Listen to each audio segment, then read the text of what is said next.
शालिनी जी, गुरुदेव आपके चरणों में कोटि कोटि प्रणाम। महर्षि, आपकी कृपा से पिछले लगभग 3 वर्ष से सत्संग सुन रहे हैं। सत्संग से श्रद्धा विश्वास जागृत होता है, पर जैसे जैसे श्रद्धा विश्वास पुष्ट होने लगता है, विचलित करने वाली परिस्थितियां भी लगातार आ रही हैं। कल सत्संग में सुना कि शरणागत जब हम होते हैं और दीक्षा लेते हैं, हमारे करोड़ों जन्मों के अशुभ नष्ट हो जाते हैं। तो फिर इन परिस्थितियों को हम किस रूप में देखें महाराज जी? देखो, जब शरीर हमारा रचा गया था उस समय हमारे जो अनंत जन्मों के कर्मों का गोदाम रखा है, उससे कुछ शुभ और अशुभ निकालकर इसकी रचना हो गई पहले से। शरणागत तो अब हम हो रहे हैं, रचना तो शरीर की पहले से हो गई थी। अब उस रचना में लिखा 40 वर्ष में एक्सीडेंट होगा, आपकी टांग टूटेगी, तो आप भक्ति करो या ना करो, आपकी टांग टूटेगी। 40 वर्ष की घटना में होगा। अब आप 30 वर्ष से शुरू कर दिए भक्ति, आप सोच रहे हैं कि फिर जब अनंत जन्मों के पाप नष्ट हो जाते हैं तो ये कौन से जन्म का पाप भोग रहे हैं? वो पहले से निश्चित किया हुआ। इसीलिए बड़े बड़े सिद्धों के भी शरीर में रोग देखे जाते हैं, कष्ट देखे जाते हैं। रामकृष्ण परमहंस जी के गले में कैंसर था, बड़े महापुरुषों के शरीरों में। तो चूंकि शरीर रचना के समय वो रच दिया गया है, अब भजन में इतनी ताकत होती है कि वो मिटा दे। पर जैसे पुराने कपड़े से आपको नया कपड़ा मिल जाने पर संबंध नहीं रहता, पुराना कपड़ा फाड़ दिया जाए तो आपको परेशानी नहीं रहेगी। ऐसे ही जो उत्तम भजनानंदी संत हैं, वो अपने शरीर को पुराने कपड़े की तरह त्याग देते हैं, तभी तो भजन की ऊंचाई में पहुंचे। तो शरीर के रोग को वो नष्ट कर सकते हैं, पर वो नष्ट नहीं करते, वो उसे भोग लेते हैं और भजन प्रताप से भगवान को प्राप्त कर लेते हैं। तो ये जो अभी आप लोगों ने भक्ति शुरू की है, ये आपकी अभी नई फसल है, लेकिन पुरानी फसल से जो हमारे शरीर में रचना रच दी गई। अब जैसे हम बाबा जी बने 13 वर्ष की अवस्था से, हमारी किडनी में गर्भ से ही रोग था, पॉलिसिस्ट किडनी डिजीज जिसे कहते हैं, पॉलिसिस्ट किडनी। ये तो वंशानुगत रोग है। अब हमें क्या पता, 35 साल बाबा जी के बनने के बाद हमको वृंदावन में जब दर्द हुआ, जांच करे तो बोले पॉलिसिस्ट किडनी। अब भोगना पड़ रहा है। बाबा जी तो हम बचपन से हैं, लेकिन बाबा जी इस जन्म में हम बने, किसी जन्म का पाप कर्म का विधान गर्भ से ही रच दिया गया था कि माँ को ये रोग था और उसी गर्भ से हमको हुआ। और भी संतानों को भी है, और भी औरों को भी है जो हमारे माँ के गर्भ में रहे, उनके औरों के भी है। तो अब ये भोग हमारे पूर्व जन्म का है। अब हम कहते हैं हम तो भक्ति बचपन से कर रहे हैं, किडनी क्यों फेल कर दी गई? क्योंकि इस शरीर की रचना के समय पहले से ही वो रचा जा चुका है। भक्ति अब कर रहे हैं और रचना का पहले से विधान हो गया। तो हम लोग अब क्या करते हैं कि जैसे अभी भक्ति शुरू की और अभी प्रतिकूलताओं का नंबर आ गया, तो लगता है जब से भक्ति शुरू की तब से प्रतिकूलता शुरू हो गई। एक आदमी पाप कर रहा है और चकाचक आनंद उसके बढ़ता चला जा रहा है, क्योंकि उसके पुण्य का प्रताप चल रहा है। और जिस दिन ये पुण्य का प्रताप खत्म हुआ और ये पाप कर्म और पूर्व पाप कर्म मिले तो ब्लास्ट हो जाएगा, नष्ट हो जाएगा। ऐसे ही भक्त का, अब जैसे आप भक्ति शुरू किए हो, आपका पाप कर्म का हिसाब चला, अब आपको कदम कदम पे विपत्ति, तो लग रहा है भक्ति का फल क्या है, लेकिन चुपचाप सह लो। ये नवीन भक्ति का फल और पुराना पुण्य जब लागू होगा और दोनों मिश्रित होंगे, पाप नष्ट हो जाएगा, तो जय जयकार मच जाएगी, आनंद फैल जाएगा, चारों तरफ से अनुकूलता ही अनुकूलता दिखाई देगी। पर हम लोगों को ये ज्ञान ना होने के कारण हम लोग सोचते हैं कि वो पाप कर्म करता है, शराब पीता है, व्यभिचार करता है और बड़े मौज से रह रहा है। अब आप पूछो कि आपको भजन का फल क्या मिला, तो ये भजन का फल मिला कि हर विपरीत स्थिति में भी हम मुस्कुरा रहे और हम हर समय प्रसन्न रहते हैं। भगवान की शरण में है ना, न मृत्यु का भय है, ना किसी बात की चिंता है, ना कोई, तो एकदम एक आनंद। हमारा दिमाग स्वस्थ है, शरीर अस्वस्थ है। आप लोगों का शरीर अस्वस्थ हो या ना हो, लेकिन दिमाग अस्वस्थ रहता है, इसलिए आप परेशान रहते हैं। शरीर भले माना कि स्वस्थ है, लेकिन आप चिंता, शोक, भय, इसीलिए तो अध्यात्म में हमें क्या मिला? हमें प्रसन्नता मिली।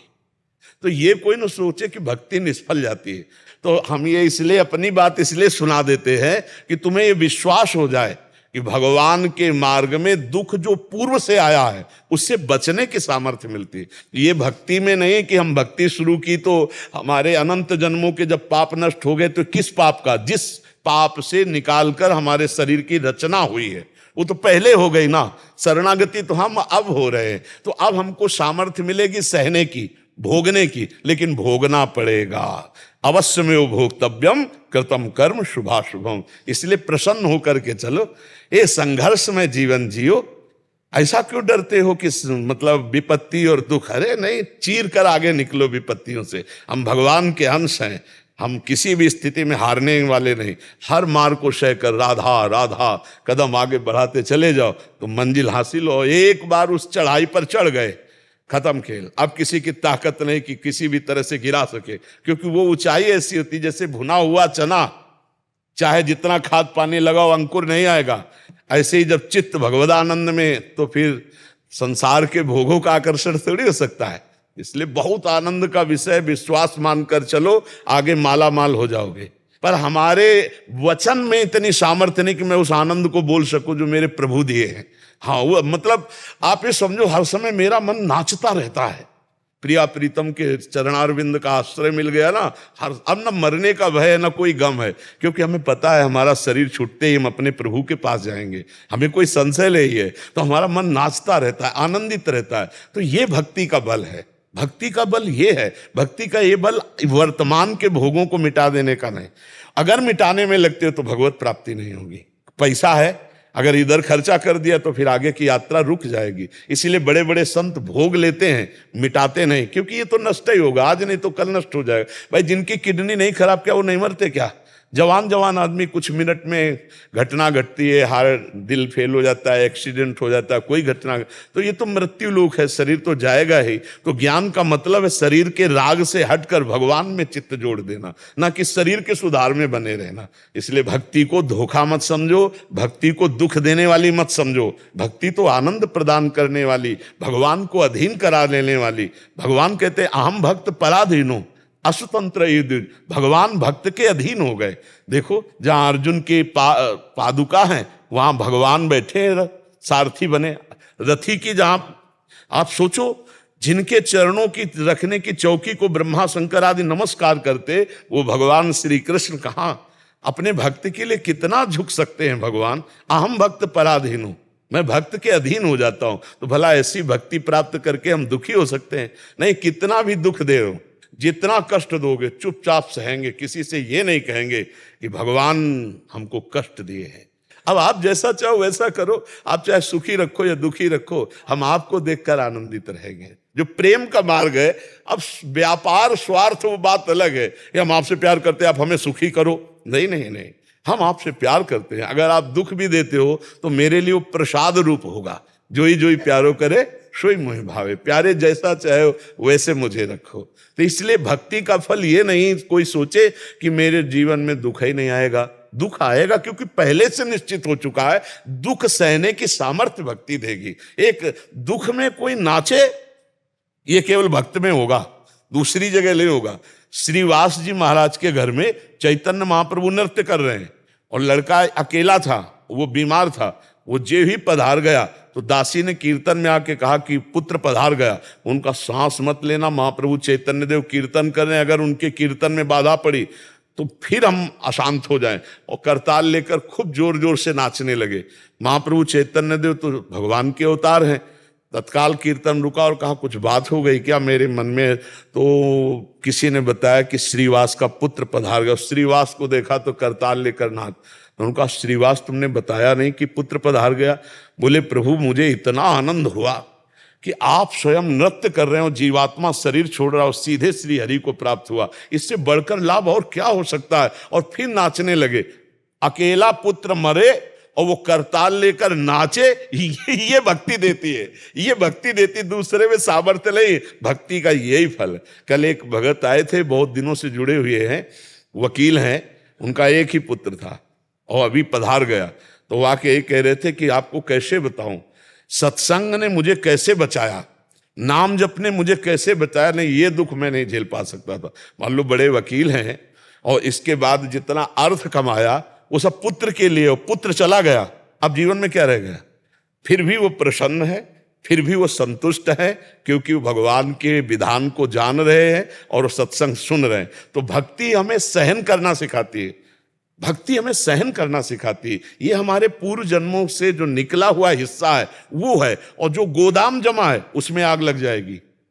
सन्मुख होए जीव मुई जमहि, जन्म कोट यज्ञ नासो तबहि, उसमें आग लग गई, पर ये भोगना पड़ेगा। इसलिए विवेक पूर्वक चलो, भक्ति में अश्रद्धा मत करो, ये भगवान को भी अधीन करने वाली है। और तो बात जाने दो, सुमिर पवन सुत पावन नामू, अपने बस करी राखे राम। जतेंद्र सिंह जी बरेली से। राधे राधे महाराज जी। महाराज जी, मन चाहता है कि दास भाव से प्रिया प्रीतम की लीला में प्रवेश मिले, इसके लिए मन व्याकुल है, परंतु बुद्धि कहती है कि पहले अपने आत्म स्वरूप को जान, तभी तो लीला अपने में आप जान जाओगे। इसके रास्ते में जान लिया जाता है। अगर लक्ष्य बनाओगे आत्म स्वरूप का जानना, तो जन्म लग सकते हैं, कई जन्म लग सकते हैं। और अगर लक्ष्य बनाओगे प्रिया प्रीतम की प्राप्ति, तो रास्ते में हो जाएगा स्वरूप बोध, रास्ते में हो जाएगा, अपने आप चलते चलते बोध हो जाएगा। जब हम प्रिया प्रीतम में, तो हमारी आत्मा ही तो प्रिया प्रीतम है, कोई और थोड़ी, तो अपने आप अनुभव हो जाएगा। जैसे दर्पण रखा है तो हम दो देख रहे हैं, दर्पण हटा ले तो आप ही हैं केवल। तो ये माया का जो प्रतिबिंब अंतःकरण में है, इसीलिए हमें द्वैत भास रहा है। और माया हटे तो जो है वही अनुभव में आ जाएगा, वही प्रिया प्रीतम है और उन्हीं का अंश आप हो। भेद थोड़ी रह जाएगा, अपने आप समझ में आ जाएगा, आगे चलकर समझ में आएगा। दास भाव से पहुंचते पहुंचते दास खो जाता है और केवल प्रभु ही रह जाते। एक ही तत्व रहता है, दो नहीं रहते। देखो इस दोहे को देखो, ब्रह्म नहीं माया नहीं, नहीं जीव नहीं काल, अपनी ही सुधि ना रही, एक रहो नंदलाल। खोजने चले थे, हम ही खो गए, खोजने वाला ही खो गया, अब वही रह गया एक। जब तक एक ना बचे तब तक सवाल सही नहीं है। एको ब्रह्म द्वितीयो नास्ति, एक परमात्मा, वही एक परमात्मा पर रस प्रिया प्रीतम के रूप में खेल रहा है। हम पहले चिंतन अपना बदलें, हम अपने जानने की कोशिश, मार्ग का होता है अलग, हम अपने जानने की कोशिश करेंगे तो बहुत समय लग जाएगा। हम प्रभु के नाम का जप करें, प्रभु का कीर्तन, वो जना देंगे। सोई जाने जही देहु जनाई, और जानत तुम्हें, अपने आप ब्रह्मबोध हो जाएगा। तुम्हें चिंता की बात नहीं करनी, तुम्हें भजन करना है। अभी राधा बोल रहे हो, अभी शरीर छूटे, अभी भगवत प्राप्ति हो जाएगी, तुम्हें बिल्कुल चिंता नहीं करनी। नाम जप करो, जितना नाम जप करोगे उतने ही आप आगे बढ़ते चले जाओगे। नाम जप सब कुछ है। अरे बहुत आनंद का विषय, अनंत जन्मों से भटकते हुए यार आज रास्ता मिला है, अब छोड़ो मत, खूब नाम जप करो, दूसरों को सुख पहुंचाओ, अपने मन वचन कर्म से किसी को दुख ना दे, और जो हमें दुख दे उसे हम सह ले, भगवत प्रसाद मान कर। तो हम अगर भगवत मार्ग में चलते हैं तो मुझे चिंता नहीं, सब अपने आप आ जाएगा, ब्रह्म बोध आ जाएगा, ज्ञान आ जाएगा, सब हो जाएगा। सहारे हो जाओ, भरोसे हो जाओ, करता रहोगे तो बहुत समय लगेगा, समर्पित हो जाओगे तो सब हो जाएगा। सीढ़ी से चलोगे थक जाओगे, लिफ्ट में बैठो फ्लोर में पहुंच जाओगे, है नहीं? दोनों एक ही साधन है, एक ही जगह जाने के, एक सीढ़ी का है, एक लिफ्ट का है। अच्छा, लिफ्ट वाला परिचय का साधन होता है कि अगर वो मान लो देहाती आदमी है तो सीढ़ी में पकड़ेगा, वो नहीं जान पाएगा कि यहीं कहीं आसपास लिफ्ट है। अगर सीढ़ी है तो लिफ्ट भी है, और लिफ्ट है तो चढ़ना नहीं है, केवल आपको बटन दबाना है। 8वां फ्लोर, वहीं 8वें में खुलेगा तो श्यामा श्याम का निकुंज फ्लोर। गुरु चरणों का आश्रय ले लिया, प्रभु के भरोसे हो गए और नाम जब शुरू, तो मानो हम लिफ्ट में। अच्छा, लिफ्ट में यात्रा समझ में नहीं आती, प्रारंभ में थोड़ा झटका लगता है और खुलने पे झटका लगता है। अगर बीच में नंबर की तरफ न देखो तो लगेगा ही नहीं कि हम चल रहे हैं, ऐसे ही परमार्थ है। अगर बीच में देखो तो लगता है हमारा कुछ बढ़ ही नहीं रहा, लेकिन आपका फ्लोर क्रॉस होता चला जा रहा है, ऊपर बढ़ते। अगर अनुभव हो गया तो अहंकार हो जाएगा। इसलिए भगवान कृपा करते कि भक्त को सदैव कमी अनुभव होती कि यार मतलब जो भजन होना चाहिए वो भजन नहीं होता, जो प्रेम होना चाहिए वो प्रेम नहीं होता। भगवान की बड़ी कृपा, जिनको अहंकार नहीं है अपने साधना का, अपने आप सब आ जाएगा, सब अनुभव में आ जाएगा। भरोसे में उनके हो जाओ और खूब नाम जप करो। द्रोण त्रिवेदी जी गुजरात से। राधे राधे महाराज जी। महाराज जी, जब भगवत प्राप्ति होती है तो ये संसार और मनुष्य जन्म से इंसान मुक्त हो जाता है, या फिर कोई अन्य परिमाण में या अन्य लोक में स्थान प्राप्त होता है। अतः भगवत प्राप्ति होती क्या है? ये सब लोक लोकांतर सब स्वप्निक है बच्चा। जब जगे तो केवल आप ही थे, स्वप्न में जो कुछ भी देखा था सब झूठा था ना। तो आ ब्रह्म स्तंभ पर्यंतम सर्वम मायामयम जगत सत, सत्यम सत्यम पुनः सत्यम हरिर नाम केवलम। भगवान, भगवान का धाम, भगवान का नाम और भगवान का रूप, भगवान की लीला, ये सच्चिदानंद है। हम उनके अंश हैं, उनकी इस मायाकृत लीला में हम अपने आप को भूलकर देह भाव से काम क्रोध लोभ मोह मद मत्सर इन विकारों के अधीन होकर न जाने कितने गंदे आचरण पापाचरण करते हैं, तो हम शोक दुख भय चिंता इसको प्राप्त होते हैं। अब जैसे परदेश गया हुआ व्यक्ति जब अपने घर आता है तो कैसा सुकून मिलता है, परदेश गया हुआ है आहा। तो गोस्वामी तुलसीदास जी को जब भगवान श्री राम की प्राप्ति हुई तो क्या कह रहे हैं, कह रहे हैं जाकी कृपा लवलेश ते मतिमंद तुलसी दास हूँ, पायो परम विश्राम राम समान प्रभु नाही कहूँ। बहुत भटक लिया, अब विश्राम मिल गया। क्योंकि जैसे अपने माँ अपने पिता के पास पहुंचने पर एक बच्चे को एक अपार शांति मिलती है, ऐसे अनंत जन्मों से बिछड़े जब अपने भगवान से मिलते हैं तो हमारा विश्राम हो जाता है। हम भगवान के हैं, भगवान के थे, भूल करके हम माया में भ्रमित हो रहे हैं। ये जितना यहां से लेकर ब्रह्मलोक तक रचा हुआ सब माया में। वो भगवत प्राप्ति क्या होती है, भगवान का मिलन कैसा होता है, ये तो जाने मोरी छाती मीरा जी कहती है, मैं कैसे बताऊं। क्योंकि अनिर्वचनीयम प्रेम स्वरूपम, वो अनिर्वचनीय, ज्ञान बघारना प्रवचन करना ऐसा हो सकता है, लेकिन प्रीति, जब प्रीति हृदय से अपने प्रीतम से होती, प्रभु से होती, फिर जिससे प्यार हो उसकी बात सुनकर, उसके जनों से मिलकर, उसके मिलने की जब चाह हुई और जब वो मिलता है तब कैसा लगता है, ये तो वही जानता है जिसको जिससे प्यार है थोड़ा भी, और फिर उसकी बात, उसकी चर्चा, उसको देखना, उसको सुनना कैसा लगता है। तो बोले गोस्वामी जी कह रहे कामी नारी प्यारी जिम लोभी जिम प्रिय दाम तिम रघुनाथ निरंतर प्रिय लागो मोहिराम। तो ये लोक लोकांतर सब जितने सब माया में हैं, हम भगवान के हैं। हमें भगवान जब तक नहीं मिलेंगे तब विश्राम नहीं मिलेगा।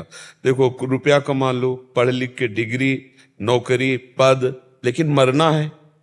जब शरीर ही छूट जाएगा तो फिर हमारे ये सब किस काम आएगा, हमारे साथ यहाँ किस तो कुछ जाएगा नहीं, ना प्रधानमंत्री का पद, न राष्ट्रपति का पद, न ब्रह्मा का पद, यहां से लेकर ब्रह्मलोक तक परमेष्ठी पद सब परिवर्तनशील है।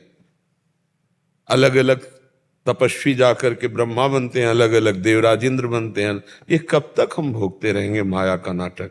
हम अपने घर जाना चाहते हैं, प्रभु से मिलना चाहते हैं। अब प्रभु पराये लग रहे हैं, देखो माया का ऐसा खेल, प्रभु पराये लग रहे हैं और संसार अपना लग रहा है, ये संसार सत्य लग रहा है। पर इसी बात को मिटाने के लिए अध्यात्म है। जब हम अध्यात्म मार्ग में चलते हैं, भजन करते हैं, तो हमारा हृदय बड़ा लुजलुजा हो जाता है, प्रेमी हो जाता है। वही हृदय जब भगवान की तरफ जाता है तो उनकी कथा सुनकर, उनकी बात सुनकर, उनकी कृपा सुनकर हमारा हृदय समर्पित हो जाता है। जहां समर्पित हुआ तहां मायामल का नाश हुआ। एकदम आनंद, हमारा स्वरूप आनंद में, हमारे प्रभु तो आनंद समुद्र हैं ही। तो उसको कहीं जाना नहीं, उसको अपने प्रभु के पास जाना है। कि जितने लोक लोकांतर है सब मायाकृत हैं, सब महाप्रलय के समय इनका विनाश होता है। भगवान, भगवान का धाम, भगवान की लीलाएं ये अनंत असीम महिमामय है। यहाँ कालातीत है, यहाँ काल का प्रवेश नहीं, क्योंकि काल के महाकाल स्वयं भगवान है। तो उनके धाम को, उनकी महिमा को, तो हमारा लक्ष्य बनना चाहिए भगवान से मिलना। ये हर जन्म हो गए, सब कुछ भोग लिया, सब इस बार भगवान को देखेंगे कैसे हैं भगवान, कौन है भगवान। तो इसलिए हम कहते हैं नाम जप करो, सत्संग सुनो, दूसरों की सेवा करो, किसी को दुख मत पहुंचाओ, क्योंकि सबके हृदय मंदिर में वो गुप्त रूप से बैठे हैं। जब वो प्रसन्न हो जाएंगे तो आपके हृदय में ही प्रकट हो जाएंगे। हृदय में प्रकट हो गए तो अपार आनंद, बस वो वाणी के द्वारा नहीं बताया जा सकता। वो कोई रुपया पैसा वाला बाहरी पदार्थ वाला आनंद नहीं है कि जिसे आप व्याख्या कर सकते हैं। वो तो मुंह का स्वादनवत, जैसे गूंगे को गुड़ खवाए तो कुछ न बोल पावे, ऐसा आनंद है। अनुभव गम्य भजें जय संता, वो अनुभव से अनुभव में आता है। वो किसी वाणी के द्वारा बताया नहीं जा सकता, वो लिखा पढ़ी वाला नहीं है, वो एक अनुभव का आनंद है। इसलिए खूब नाम जप करो, गंदे आचरणों का त्याग करो, और सब में भगवान है पक्का। जैसे सब में बिजली है ये एसी में भी और लाइट में भी, बिजली सब में एक है, ऐसे एक ही परमात्मा सब में है। अलग अलग स्वभाव के कारण अलग अलग पहचाना जाता है, कोई दुष्ट है, कोई महात्मा है, कोई अच्छा है, कोई बुरा, लेकिन परमात्मा सब में एक है। हम किसी को दुख ना दें, हमें जो दुख दे उसको भी हम सुख देने की भावना करें तो माया पर जीत जाएंगे, हम भगवान को प्राप्त कर लेंगे। समझ पा रहे हो आप? तो बहुत से प्रश्नों के उत्तर मिल गया मुझे, बहुत से प्रश्न थे। जीवन का अगर समाधान चित्त का हो जाए तो परम लाभ मिल जाए। जीवन का जो परम लाभ है चित्त का समाधान हो जाना, शांत हो जाना। मैं आया था 2 वर्ष पूर्व मेरे पिताजी गुजर गए थे जी तो हृदय काफी विचलित रहता था जी लेकिन आज जी। शांत हो। चित्त का समाधान हो जाना ही जीवन का लाभ है। चित्त प्रसन्न संतुष्टायन केनवा, ज्ञान के द्वारा, अध्यात्म के द्वारा ही हो सकता है, क्योंकि बाहरी शत्रुओं को बलपूर्वक मारा जा सकता है, लेकिन आंतरिक शत्रुओं को अध्यात्म ज्ञान के द्वारा ही मारा जा सकता है। आध्यात्मिक शत्रुओं से हम खोखले हो रहे हैं, काम क्रोध लोभ मोह मद मत्सर संशय नाना प्रकार के हैं। ये अध्यात्म बल से ही इन पर हम विजय प्राप्त कर सकते हैं। देखो, अध्यात्म बल होगा तो आप अपने परिवार से दूर रहते हुए राष्ट्र सेवा में भी प्रसन्न रहेंगे। अगर अध्यात्म बल नहीं होगा तो आपका हृदय अंदर जलता रहेगा। विविध प्रकार की ममताएं हैं, आसक्ति हैं, विविध प्रकार की कामनाएं हैं जो केवल संसार की तरफ आकर्षित करने वाली है। एक तरफ राष्ट्र सेवा है, दूसरी तरफ परिवार की प्रीता है और अंदर की कुछ जरूरतें हैं, कामनाएं हैं, तो इनसे लड़ना बड़ा कठिन हो जाता है। वही चीज है कि हम बलपूर्वक बाहरी शत्रुओं का मर्दन कर सकते हैं, लेकिन आंतरिक शत्रुओं का मर्दन करने के लिए हमें अध्यात्म बल चाहिए। अगर अध्यात्म से जुड़े रहे तो अध्यात्म का फल ही है शांति, और जहाँ शांत है वहीं आनंद है, और जहाँ अशांत है तो अशांतस्य कुतः सुखम, अशांत आदमी सुखी नहीं रह सकता, सब कुछ होने पर भी सुखी नहीं रह सकता। आपका गर्व का विषय कि आप हमारे राष्ट्र सेवा में हैं, गर्व का विषय कि एक जैसे सन्यासी त्यागी होता है ऐसे आप त्यागी हैं, आप भी एक संत हैं। आपको चाहे जहां लगा दिया जाए, कई कई महीने परिवार से रहित होकर, परिवार के संग से, परिवार के प्यार से रहित होकर, आप शरीर को कष्ट में डालकर आप हमारी सेवा में, राष्ट्र सेवा में, ये बहुत बड़ी बात है। पर इसके लिए अध्यात्म बल चाहिए। अध्यात्म अगर आप सुन रहे हैं, देखो आप खुद कह रहे हैं कि हमारे बहुत से प्रश्नों का समाधान हो गया, और नाम जप करते रहिए। नाम जप एक बहुत बड़ी सामर्थ्य है। अगर हम राधा बोले और अभी प्राण निकल गए तो हमें भगवान मिल जाएंगे। हम कृष्ण बोले, हरि बोले, राम बोले, जो प्रिय हो, भगवान नाम जप करें और सत्संग सुनते रहें, तो उससे हमें आंतरिक शत्रुओं से लड़ने का बल प्राप्त होता है। हाँ, और अभी एक आर्मी के जवान ने प्रश्न किया था बीच में भी कि हम तो राष्ट्र सेवा में रहते, लेकिन हमारे बच्चे, हमारा परिवार, उनकी बीच में उपस्थित ना होने के कारण उनकी आदतें बिगड़ जाती हैं, उनका जीवन बर्बादी की तरफ चला जाता है। क्योंकि हम तो राष्ट्र सेवा में हैं, अब हमारे परिवार का जो गाइड करने वाला है वो तो कैसे, तो भगवान।